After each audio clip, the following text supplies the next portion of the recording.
Today, we're going to be talking about building a foundation for enterprise agility and process optimization. Um, get my mouse in the right spot. My name's Gray Juba. Background is automation and controls, manufacturing, PLC programming. Started off as a system integrator and kind of cut my teeth working in Siemens and Rockwell. Did a little bit of DCS work, Delta V type of things, where I went to work at a automation or a manufacturing company in which I was a corporate automation and controls engineer, where I was working with a bunch of the automation engineers at different plants and facilities. Started getting into the data analytics side of things and really had a lot of success building out data. And this is really when just the buzzword kind of IoT started coming into play. Like I remember when a management came in and said, "Hey, we've got this new thing coming. It's called IoT." And I remember going to thinking to myself, I'm like, don't we already have IoT? That's kind of what we do. So I went through that kind of phase. I started working in data analytics, the data democratization, and things like that. And we'll touch on those things. And ended up getting into the software side of things. Worked as a sales engineer, solutions engineer, technical marketing, and things like that. But really kind of wrapping it back into the space as kind of like a relations community strategist and things like that. So a lot of diverse backgrounds and excited to bring the information that I've gathered over the years today. So the problem today that we're going to discuss is the development procedures that you typically find in IT and OT environments, and really focusing on the areas in which you're kind of in that kind of that the OT IT OT convergence. And why is there a problem in this space? And how do we solve this problem? And this is going to be done with like what I like to refer to as like a paradigm shift, and we'll go over that. And the requirements of a low code solution and so forth, nice to haves and the IoT journey, and we'll follow up with some questions. So the problem. And the problem starts off by talking about the focus of people in these spaces. And developers will start there, and developers are trained as developers. They focus on it. They went to school, oftentimes as, or they just have a knack, but their focus is development, focused on high complexity, high value. And what that means is there's always a goal to be 100% complete. 100% complete is more important than 95% complete with a easier solution. So oftentimes complexity is necessary. It's a necessity because completeness is important. Often focusing on the holistic business value. What is the business C-level suite type of approach? What brings the company money? And focuses there. And complex problems require complex solutions, especially if you want to be 100% complete. And built often knowing that only developers can troubleshoot it at later times if there's something that needs to be troubleshooted. Now, domain experts, typically not developers by trade. I think of when I define domain experts, I think about automation engineers. I think about process engineers. I think about accountants. I think about many people of different size where they know how a specific process works. They know what needs to happen to accomplish X, Y, Z scenario, but they don't have the skill sets to be developers, but oftentimes they have logical understanding. They have analytics, like an automation controls engineer is a developer in the sense of PLC programming. Logic comes naturally to them, but they may not be the full stack developer and so forth. Oftentimes there are people out there that we like to refer to those as, unicorns that have that ability that really go from both sides and understand them. Project managers are domain experts, non-developing engineers, and middle management as well, because they kind of have experience amongst many different areas. And oftentimes, lower value or value lower complex solutions over, let's say, like high complexity. So they like to see the complexity be slower over, let's just say I'd rather get to about 95% complete, knowing that when I get a phone call at 3 o'clock in the morning, the production is down, I can pull from a larger pool of people that can help me solve that problem. Because you don't know when plants shut down in production and facilities, they shut down whenever. So you have to make sure that you can solve it as quickly as possible because downtime is money. So with that in mind, solutions are often built for others to troubleshoot. So if we summarize this down now into developers value full complexity or full completeness, regardless of complexity, where domain experts oftentimes value ease or more simplistic solutions, even at the detriment of completion of the solution. So and what I like to define those as is domain experts, and kind of even taking a step further, is experts think about safety and they prioritize safety, productivity, and uptime, versus a developer prioritizes uptime. Because the worst day of a developer is when things go offline and things break, because that gets the attention of a lot of people. Whereas oftentimes I speak from an automation engineer's perspective is as long as everybody's safe and we're making production, if you shut down production, it's not that big of a deal. I mean, yes, it is a big deal depending on which industry you're in, but everybody talks about those cases in which they're getting their boots dirty, messing something up, and they kind of have it as like a rite of passage to have some story like this. Obviously, management doesn't like that, but you also get that grace because they like to see growth and change, and they understand that as a ramification of progress is sometimes things will shut down. So there's just a different mindset between those two. And we're going to dive that into that just a little bit more. So you're going to see this a lot over the course of this presentation, is some variation of this. So developers value, like I said, value to business is higher in complexity. And what that means is oftentimes in this particular case, you see developers seeing the C-suite initiatives coming down and saying, hey, I want these things done. And their growth and potential within the company is solving those things. How much value do I bring to the company is directly related to a solution I bring very, very effectively, regardless of the complexity. And that's what that helps out the careers of developers. That's what their initiatives, that's what the way they move forward within their career growth. Um, and where they spend their time, perceived value is where they spend their time. Therefore, they spend their time on high value. Um, and this kind of represents all the projects that need to be supported by developers, um, as far as this like blue box here. Now, going back to the domain experts, low complexity means higher value to the business because more people can troubleshoot and solve problems when problems arise, because production is often 24/7, things change, updates, whether say a sensor or some other mechanism, getting down to the root cause analysis is just a natural innate characteristic.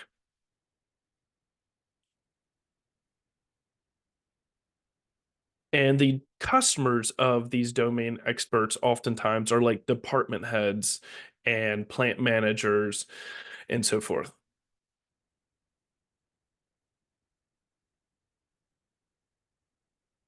And again, represents all the projects that need to be supported, and the problems are still complex. But we have a problem. There's not enough developers to solve all these problems. The developers, if we wanted to evenly distribute them across the industry, we would think about how many say applications, or let's say developers, would we spread them out so we could solve all these solutions? But what I said was the value to the business is the higher complexity solutions. So therefore, developers oftentimes like to live in this sweet spot.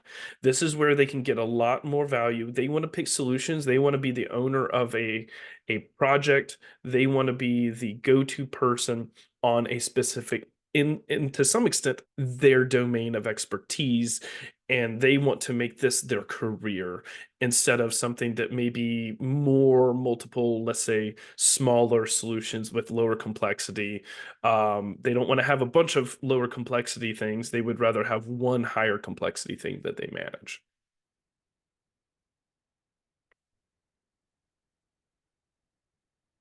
So this is where we kind of start thinking about it. So the developer sweet spot is oftentimes this area of which they want to focus on. But then we have what we often refer to as low hanging fruit. And low hanging fruit are areas in which the value to the business is perceived as value, but there's many of these low hanging fruits.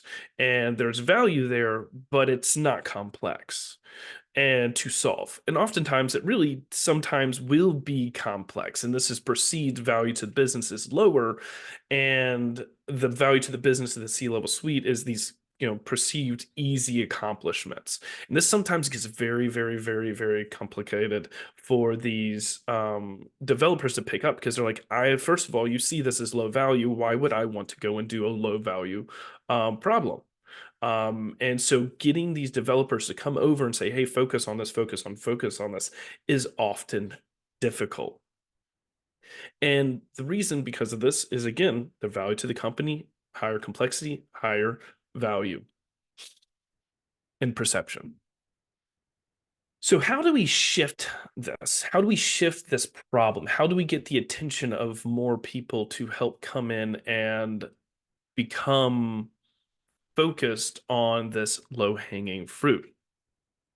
The current dynamics are we have stakeholders. These are customers, domain experts, management. And these are the people that are generally the people that find and understand the intrinsic value of this low-hanging fruit. Or oftentimes just any type of application, anything that needs development, they sit in this low-hanging fruit scenario. And then you have project managers that kind of manage this development process, whether it's an application, maybe it's a deployment of machinery or so forth. And their main drivers are, and I'm curious, I would see if it resonates with the project managers. They want to solve a project and put in and implement solutions that they do not claim or have to have ownership over for extended periods of time. They want to solve the project, they want to complete the project, and they want to complete it in such a way that they do not have any responsibilities to the project at a later time. They're okay. They want to make sure it is up and running. They want it to be a successful project. But in turn, the internal feeling is if I'm still tied to this project, I cannot go and progress and do other projects. Because one of my favorite things to do is pick a project, finish a project, and move on. And then developers in this particular case, they own the code. They're the responsible ones, and we have to convince them to take on the stakeholders' requirements. The project manager has to make sure that all alignment is in tied into this. At the end of the day, you're convincing a developer, say, you now own this code, and I need you to give it TLC over time. And that is a big commitment, especially if what you're trying to do is find that high value project that keeps you valuable to the company and so forth. So that's kind of like the current dynamics. So oftentimes you run into situations where a project manager and a domain expert get super excited about this new project that they're going to do. Excitement after leadership approves their project, and now our next step is to go and explain it to the dev team. Now, this is where it starts getting tricky The I have an example of this.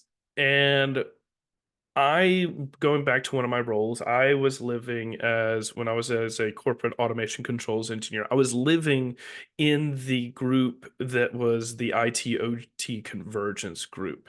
And I was working with some very, very knowledgeable developers that have walked around the plant floor, boots, steel-toed boots, hard hats, very comfortable knowing going out there and seeing the system. And I had a discussion with them where I believe we were trying to create a metrics for OEE, overall equipment effectiveness of a line. And what we were going to do is we were going to leverage, and one of the standards we had was we standardized in the automation space on light stack colors. And light stacks particularly represented three things: red, in our company, this is the company, was red means it stopped and there's a problem and I will not start up until somebody else tells me to fix my issue or press the start button. Yellow means I am running and could start running if you fix somebody else's red light. Green means I am running, but it doesn't necessarily mean my line is actually producing anything, because basically at the end of the line it could be green and things up the line are red and yellow. So it was a very, very, very interesting conversation. And I remember specifically having hours upon hours of conversation trying to articulate what the light stack meant. And that's one of those things where the domain expert and the project manager had a pretty good understanding of that requirement, but it became very, very troublesome. And it's such a key thing to get this one thing right that it oftentimes became painful. And it became painful for the dev team to sit through the situation. It became painful for the domain experts because oftentimes they didn't have to articulate this problem too much because it was one of those things that just became ingrained in their knowledge of how the system works, that pulling these informations, and oftentimes it's kind of like that known knowns, and then these domain experts have their known unknowns that they don't know that these dev teams need to know. And that's all about communication. So oftentimes these projects can take forever because of this iterative step that takes time. So let's change the dynamic here. Let's change how we think about this. So domain experts are now going to be the champion. They are going to own the solution. They are going to own the logic, and they are going to become citizen developers. They already have the skill sets of understanding how to program. They understand the logic behind the system and how it needs to work. These people are doing Excel. They're doing Excel wizardry at this point. All you have to do is enable them with the tools that make them productive. And if you really want to make your life easier, and this is kind of that tie-in, like unified namespace, the value that you get with the unified namespace is their life becomes even easier when they have access to the data. What I mentioned before is one of the roles and responsibilities of the project manager is to allow the data access. One of their now focuses on as a project manager is make sure those domain experts have access to the data. So they're going to go to these different systems and say, domain experts say, hey, I don't see the data in the unified namespace. I need you to go bird dog it, get that data in the unified namespace and help me do that. And this is where the low code expert comes in. The low code expert augments the complicated code. So when you think about a low code platform, you want it to make sure that it has the abilities to be augmented, extended, and so forth. So ever need a specific connector that needs, let's say, a unique query, a complex, let's say, SQL query to pull that data in. Domain experts may know that capabilities, they may not know that capabilities, but that's where that low code expert can come in. And then once they create that integration, let's say with a database, they templatize that integration and they create a way for other people to use that value across the industry or across the enterprise. Again, I mentioned custom integration, and their focus is to manage the low code platform. Because as these domain experts create value within the company, you make sure that you have role based access, and we'll get into those things to make sure that they're going to be the liaison between the developers and the domain experts, and they can be developers as well. And now they get to do all the cool stuff they love, which is the integration. They can focus on those just nitty gritty beats that just really makes them happy. So and so let's kind of talk about this change. And I'll switch back to this slide real quick. So we have stakeholders, project managers, and developers, and we're changing from stakeholders to project managers and developers to domain experts that are now going to be writing their own low code, to project managers that are focused on democratizing data that makes the domain experts life easier, because that's one of the complexities. And then you have the low code expert that then augments if that integration is not yet available for the domain expert. And then he standardizes, he's focusing on making sure that the standards are kept within the low code platform. So, with this new paradigm, you kind of think about it from this perspective. The higher complexity solutions, the developers are still focused on those. Those are the ones that require, and that's okay, it requires complex problems.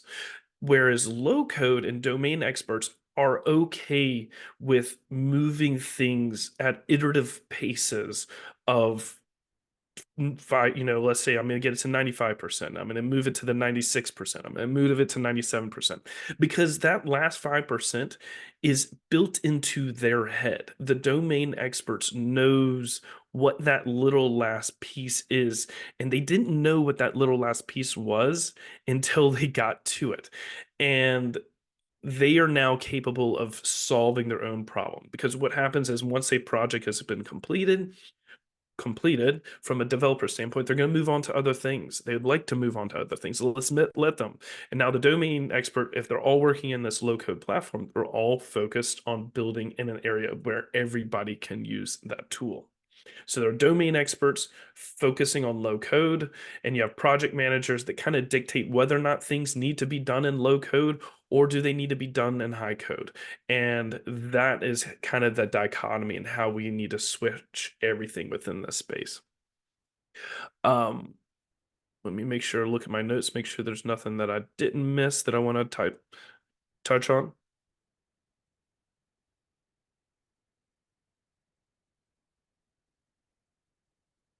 So now let's talk about now where and how the growth of low code. So, and with low code, where it is very important to think about is low code is moving in a direction. It is moving and it's adding more and more features that are going to allow more and more complicated things done easily. And doing complex things easily is the fundamental value proposition of low code, is that those complex things can be bundled up into nodes or whatever mechanism inside of a low code platform that they'd like to call it, to allow progression in that solution. So, what are the requirements? What are the requirements of a low code platform? So, low code platforms, I kind of touched on it a second ago. But easy things should be easy and hard things should be possible. Now, what does that mean? That means that with that dynamic of, let's say, the domain expert should be allowed and enabled to do the easy things and sometimes doing complex things easily, but you should not be prevented from doing complex things. So, with taking that, this is where we kind of start tying into open source and closed source. So this is where open source comes into play, of being able to see exactly what is going on inside of the core of the product. So you can fork things, and let's say, for example, those complex things, this is where those complex things become possible. And that is key. Complex things should be possible. And with closed source, you're up to the whim of what the OEM is willing to do and whether or not it provides value to their overall business. So if they choose not to do something, it just may not happen. Whereas with open source, the key thing is if you have that domain expert, or you can outsource to low code domain experts that say, hey, yeah, I specialize in integrations between SAP and your system, or I specialize in integrations between um, some PLC. Oh, and that feature isn't built in there. That's fine. What we'll do is we'll capture that, we'll fork it, and we'll add those extended capabilities that you need for your application. So think about when you're thinking about like these low code platforms, open source is going to be critical in the journey because that's where you get into that last 5%. Hey, I need this last 1%. And those last 1% are saying, hey, I need this additional data point from the database that is not built into this current integration. Can we get somebody to help build that specific piece for me? So when you think about open source and closed source, there's a lot of other things you can start talking about when you think about open source versus closed source. Um, you know, growth, people can go in and see exactly what's going on as far as bugs and fixes and things like that. The community can support it as well. Things are code is written better because they know that other people are seeing it. So always keep that in mind as well. But just wanted to kind of mainly stay focused on the value position today, which is low code and enabling and defining that paradigm shift. And with that open source perspective, this, taking that step further is those you are allowed to start solving the more complex problems with low code because you can add on whether that is changing the core code of the platform or contributing to the low code platform, or is it contributing nodes to that, extending a node's capabilities. And that's where I see the future of low code growing because our goal and the goal of any program of high code, low code is to make complex things easier. The goal of any program language is to make complex programmings easier. And this is just now another iteration of another coding language moving in a direction of making life easier and simpler. And I always think about it from a perspective of, assembly language is complex, and then we build languages on top of that, and languages on top of that. And that's the purpose. We build more simplistic languages to make people's lives easier. And closed source, you're now at the whim of what somebody else is going to do. And you don't know whether or not they're going to build that integration unless they tie into some way for you to build that integration yourself. You're kind of at their requirements. Architecture. So architecture, when you think about this, and I just put one here because we're going to talk about this for a little bit. When you think about architecture, you need to think about deployment and where you can deploy these low code solutions because I'm on calls every day where I'm talking to customers and their deployment architectures are vastly different. Examples from I want to deploy the platform on-prem and I want devices to be everywhere in the world or devices to be in the cloud.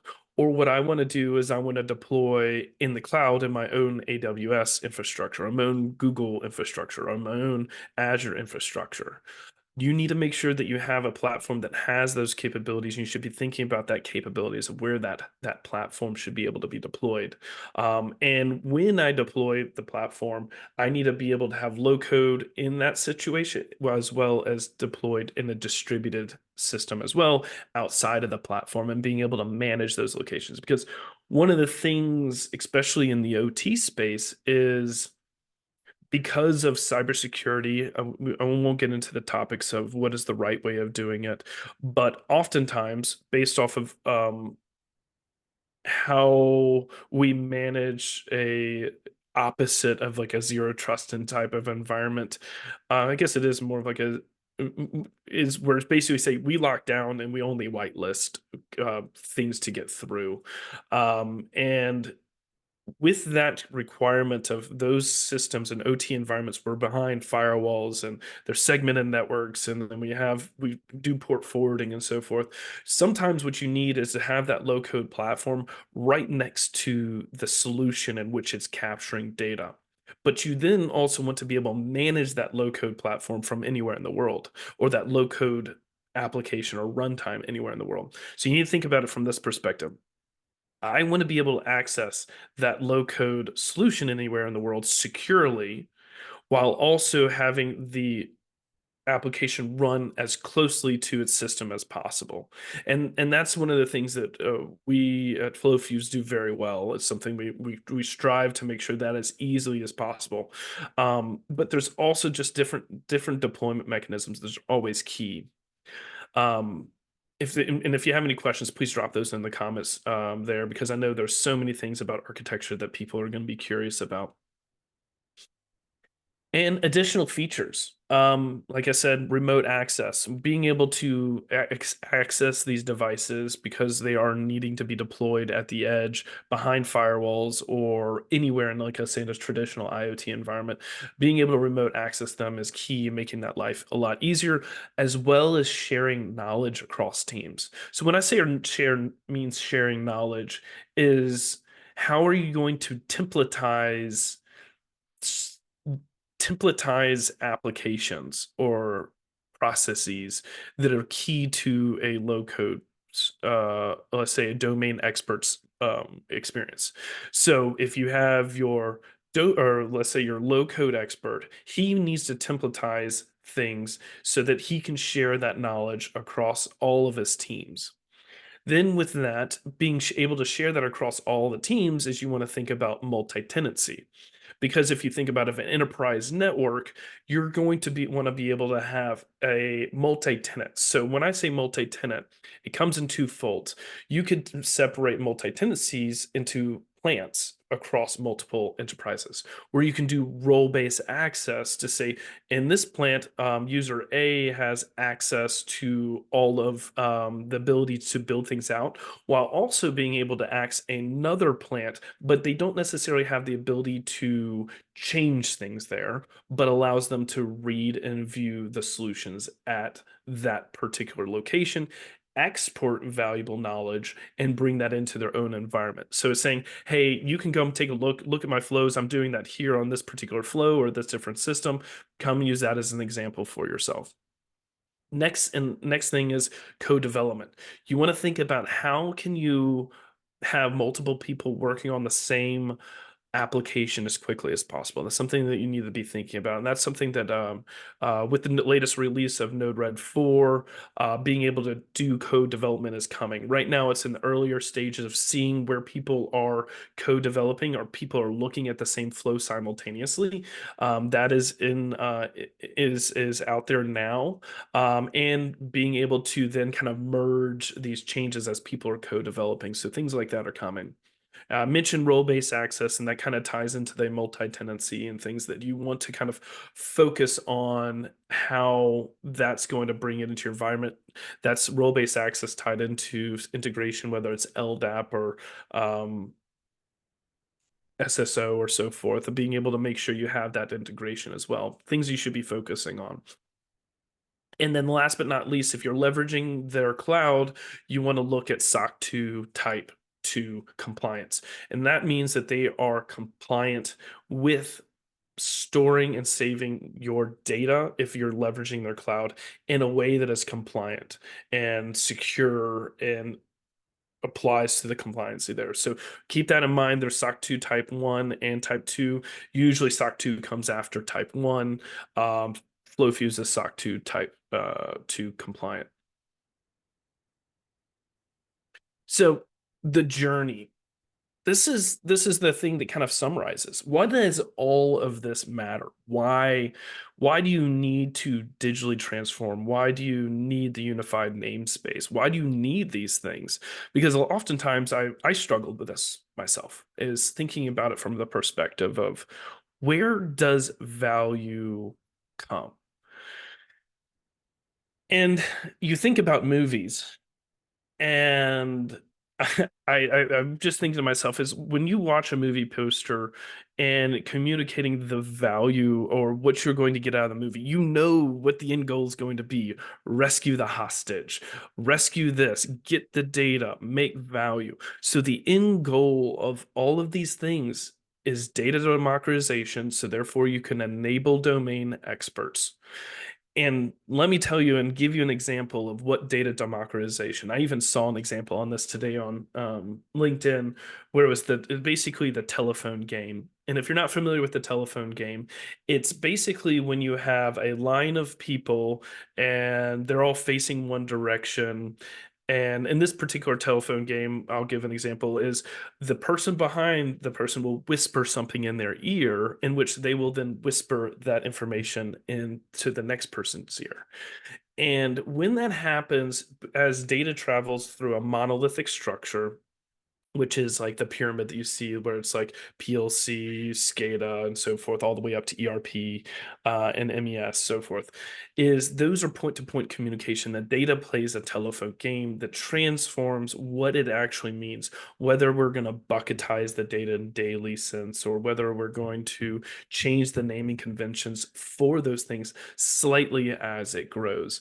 And that's the telephone game. So that's what you mean by data democratization. And one way of doing that is by building a unified namespace.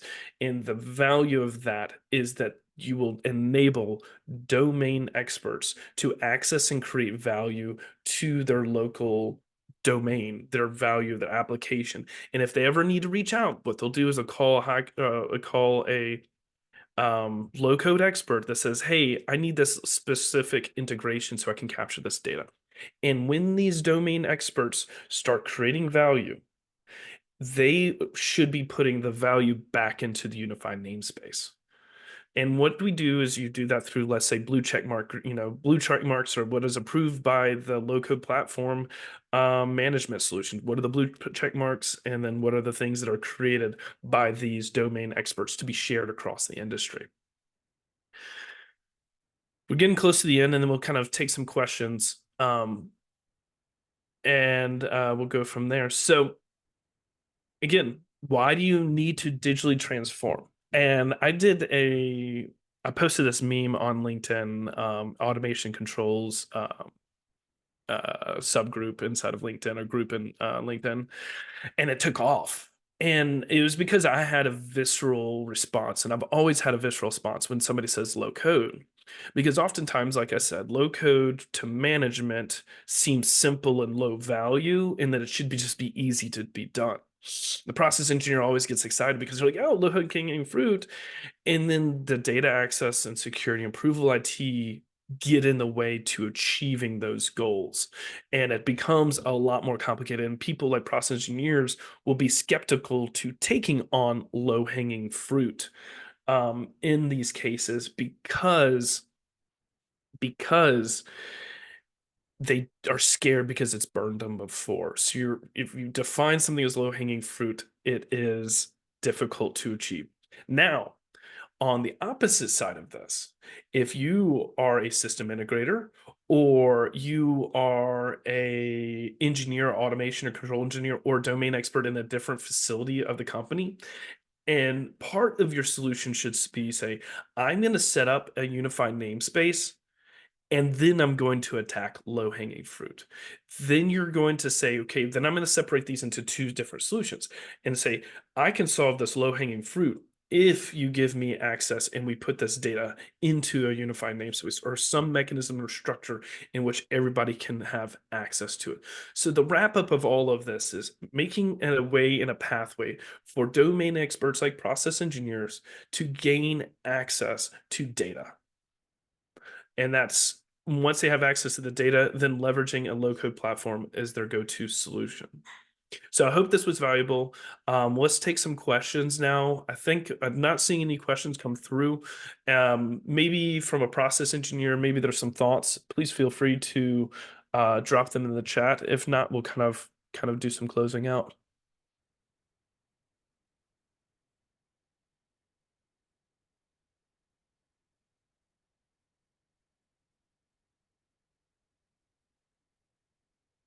All right. Well, doesn't see I see that says to achieve agenda of value. That was probably a comment to the I think the why you need to digitally transform. Um, but Perfect. I'm glad you enjoyed the information. So, if you're curious about this, curious more about low code and how this could potentially help you, please feel free to. We're going to have a survey at the end of this. When you close out, you'll have a survey that pops up. Please fill it out. It's very helpful for us. And uh, Please feel free to there's one question on there that says something along the lines of would you like to have FlowFuse reach out to you to schedule a meeting to talk about the low code in a little bit more detail? So that's a way to start the process moving if you're interested in discussing and talking more. Again, we also have a Discord. There's many different ways to get and start.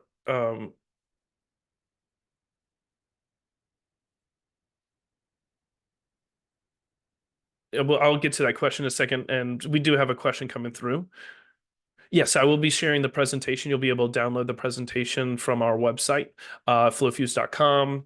Again, Discord, they find it on our website. And you can email us also at demo@flowfuse.com. Um, and yes, the presentation will be online. We have a question that says, sorry, any other way than Sparkplug to do unified namespace? Um, well, there's multiple different ways to do the unified namespace, but most people always kind of default to MQTT. And for me, I haven't been able to see other solutions that are comparable. A lot of people want to think about OPC, and OPC is great. OPC is great, but it's really good for the level one, level two. The problem with it, in my opinion, is when you start leveraging OPC in the higher levels of the stack and trying to go from OPC to ERP, that's where things start getting clunky and you need some kind of middle tool. Like you could technically do it with something like Node-RED to then make that transaction, but you're going to run into issues of scaling and so forth. So that's where you kind of want to think about leveraging MQTT. But from the Sparkplug perspective, um, with Sparkplug, I think about, whether unified namespace and I'm not. I'm diving into Sparkplug right now into more details. I'm very aware of how it works and concepts and things like that. And there's a Sparkplug Node-RED node, so you can break that out. I'm looking to do a little bit more exercise there for myself and actually creating a blog and content there. So keep an eye out for that. I will be making content there. And how can OT devices uh, how can OT devices take advantage of low code? This is a great question. OT devices. So right now, if you go to Flows, I'll just switch back over here to questions. Flows.nodered.org, I believe, and you can go and look and see there's already existing nodes to connect directly to PLCs. If you're depending on if you're doing an Siemens PLC, you can do S7. If you're doing a Rockwell PLC, you're going to be using Ethernet IP, there's CIP connector, and these are nodes that allow you to connect directly to the PLC. If you already have an OPC server running, whether it be Kepware or some others, there's an OPC connecting tool, so you connect directly to the OPC servers and capture that data. Whether that be transitioning that data into an MQTT or unified namespace, that's one way of doing it. Enriching it or uh, and so forth. So yes, with Node-RED, that's how I know to connect directly to OT devices, is basically leveraging that. And then if examples where we have customers in which they have multiple lines and wanting to be able to capture the data and send it to whether it be a unified namespace, from the unified namespace, send it into, let's say, a SQL database, or some other historian type of time series DB. Sometimes there's applications where I was working this past week where somebody said, "Hey, I want to do a store and forward with Node-RED, where I want to capture the data from my OT device, store it locally, send it on to MQTT just in case my Wi-Fi might break down during that particular case." Um, what do you think about Nats.io? I am not familiar with Nats.io, but I will definitely make sure to take a look at it after this, um, and see if I could potentially, follow up if that's something you want to have a question with us, follow up with us. And it looks like we're okay. Please do a presentation on unified OPC UA to Sparkplug B to unified namespace. Absolutely. That's a great let me jot that down. Sparkplug. Um Now the last thing that I would say is when you think about I think somebody asked an OT device is the connection is where does this all live? And this is where that kind of remote device can go down to the platform and making sure you have the ability to put that low code solution next to the device to make your life easier because it's slowly becoming a doable solution to open up, let's say, a VPN tunnel from, let's say, your on-prem solution to the cloud and then be able to access it. But oftentimes, what you would, from a security standpoint, you want to put that low-code solution right next to the device.